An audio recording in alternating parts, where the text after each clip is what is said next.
A short stay in hell. The eschatological implications of temporal torment. Part 1. The office of a demonic ungulate.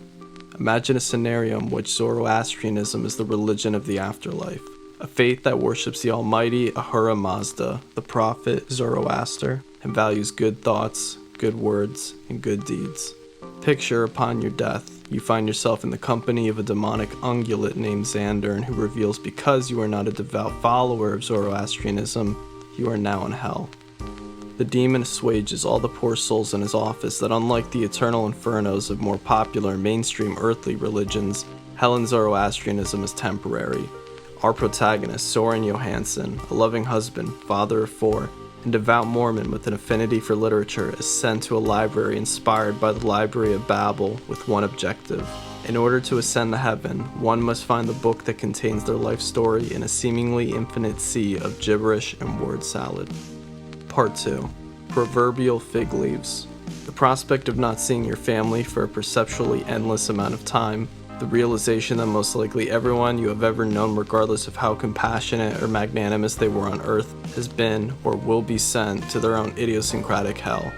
The surreal reflection that your existence on earth represents a grain of sand in an otherwise infinite desert of desperation and monotony. To find yourself unable to forget anything, to be at the mercy of a foreign deity who is apathetic to your circumstances and trauma. In this world, there is no loving mother or sagacious father that will always be there to comfort that inner child crying for comfort within each and every single one of us. The accolades of earth, the false honors we bestow upon each other, they're all just simply proverbial fig leaves that cover the vulnerable animalistic souls of the damned. What does such an unfortunate soul do in such a predicament? The other unfortunate souls in this particular realm of hell do their best to grapple these horrors of reality, but naturally, many questions arise. Part 3. Parents of the universe. Is heaven more analogous to a lack of consciousness? And if so, are you philosophically closer to heaven prior to conception? If one hypothesizes so, could one further postulate currently on earth we are lost in a gradients of hell? Apropos of our protagonist's predicament, the daunting task of discovering one's biography becomes further complicated when pondering what version of one's life story is the correct life story required to exit hell.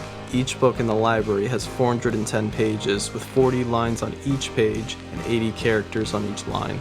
The library not only contains every book ever written, but every book that ever could be written.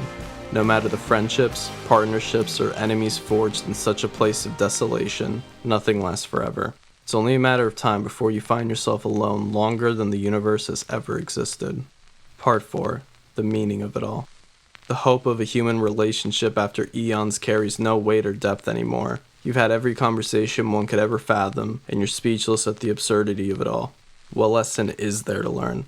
Is eternity so long that a Google becomes a sardonic nanosecond? What type of God would send somebody to be tortured forever for following the wrong religion? In such a scenario, is this God a deity worthy of worship? In the end, are we only worthy of love if we sell our souls to the devil for a ticket to heaven? Are we only spared eternal abuse so long as we unquestioningly obey what a more powerful being says? Are we only ever good enough if somebody tells us we are, even if that somebody is God?